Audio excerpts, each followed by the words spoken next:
Bonjour à tous et bienvenue dans ce deuxième épisode du Playbook, le format qui vous parle rapidos de NFL et de la culture du football américain.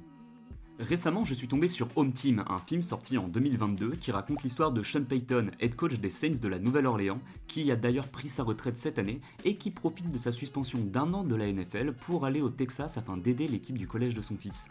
On dit collège au sens collège français, pas collège university, c'est une équipe de poussins. Et après moult péripéties, Sean Payton arrive à transmettre l'esprit d'équipe à ses joueurs qui améliorent leurs résultats tout en renouant des liens brisés avec son fils et son ex-femme. Bref, on n'est pas là pour débattre de la saison d'une équipe de minimes du Texas, mais pour nous intéresser à la raison de la suspension de Sean Payton, car vous l'auriez compris, ce film est inspiré de faits réels. Et donc aujourd'hui, on va vous expliquer rapidos le Bounty Gate. Le football américain est un sport de contact, ce qui comprend un haut risque de blessure, et il serait malhonnête de le nier.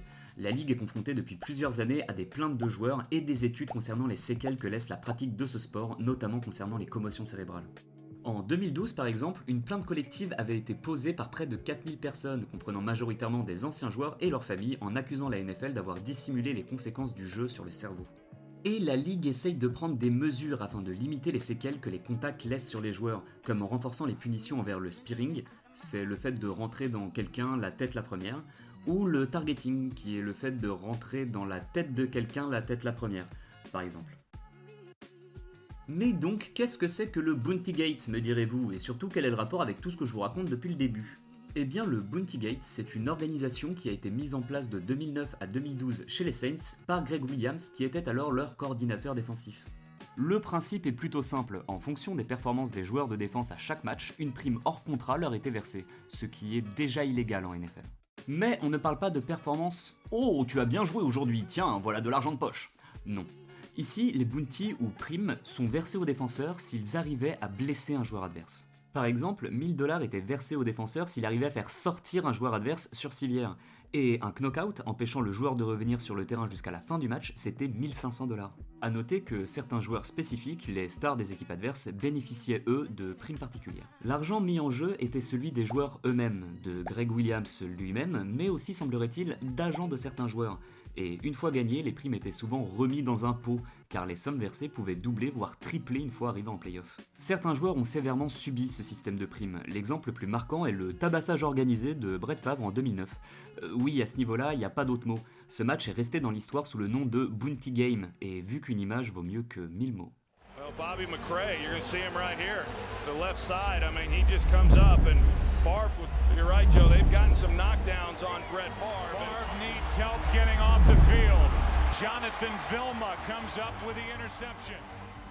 Là, c'est la femme de Brett Favre qui se demande si son mari va pas tout simplement mourir, en fait. Apparemment, sur ce match, Jonathan Vilma, linebacker des Saints, a dit qu'il offrirait 10 000$ à ses coéquipiers s'ils arrivaient à faire sortir Brett Favre définitivement du match. Suite à ça, les Vikings se plaindront à la NFL, mais aucune mesure ne sera prise à ce moment.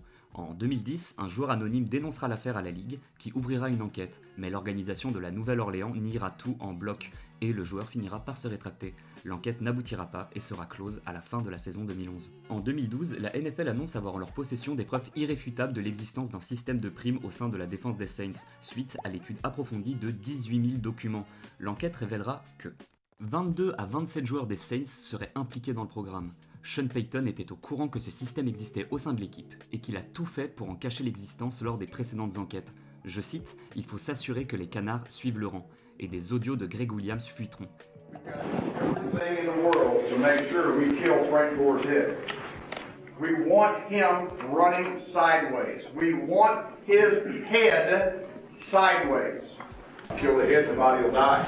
Une telle affaire dans un contexte où la Ligue essayait de faire des efforts sur la sécurité des joueurs, ça passe très mal et les sanctions seront à la hauteur de l'affaire. Les Saints seront condamnés à $1,5 million d'amende, ce qui est toujours l'amende la plus chère que la Ligue peut mettre à une équipe. Leurs choix au deuxième tour de draft des 2 prochaines années seront retirés. En 2012, ils avaient échangé leur premier choix au premier tour lors d'un trade avec les Patriots, donc la Ligue ne pouvait pas leur retirer ce qu'ils n'avaient déjà plus. 4 joueurs des Saints seront suspendus, mais finalement que quelques mois, car la Ligue considérera que même s'ils étaient très impliqués, la responsabilité de toute cette affaire revenait au coaching staff. Gregg Williams, initiateur du projet, sera suspendu de la Ligue pour une durée indéterminée, mais a finalement été réintégré l'année suivante. Et Sean Payton, lui, sera donc suspendu pour une année entière.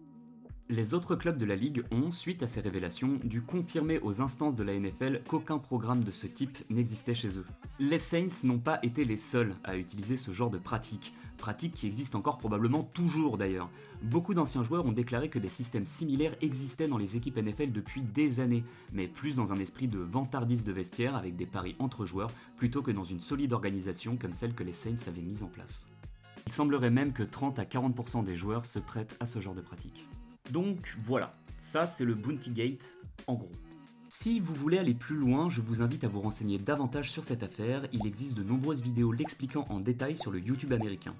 Et si vous voulez apprendre comment gagner un match de football américain grâce au super pouvoir du vomi, vous pouvez toujours regarder Home Team. Sur ce, je vous dis à la prochaine, des bisous.